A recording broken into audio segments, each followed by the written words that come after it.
আমাকে দয়া করে লাইক, কমেন্ট, শেয়ার এবং সাবস্ক্রাইব করবেন।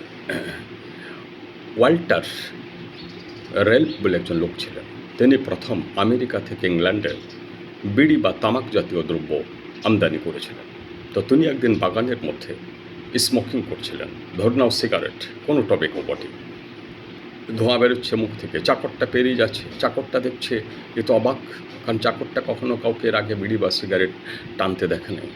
এই যে ধোঁয়াটা বেরিয়েছে, অবাক হয়ে গেল, ভাবছে যে আমার প্রভুর পেটে আগুন লেগে গেছে, সেই আগুন থেকে ধোঁয়া বেরোচ্ছে মুখ দিয়ে।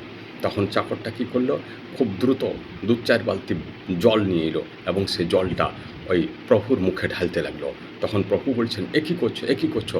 তখন ভৃত্য বলছে যে আপনার পেটে আগুন লেগেছে, তাই আপনার মুখ দিয়ে জল ঢালছি যাতে আগুনটা নিভে যায়। এই হচ্ছে প্রথম টবেকো স্মোকিংয়ের দৃষ্টান্ত। প্রথম হলে ব্যাপারটা কী হয়, কারণ তখন তো ইংল্যান্ডে কেউ বিড়ি, তামাক বা সিগারেট খেত না।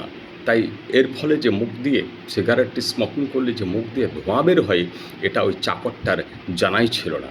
অর্থাৎ প্রথম যে কোনো জিনিস যখন আবিষ্কৃত হয়, তখন মানুষ চমকে যায় এবং আশ্চর্য ঘটনা ঘটে।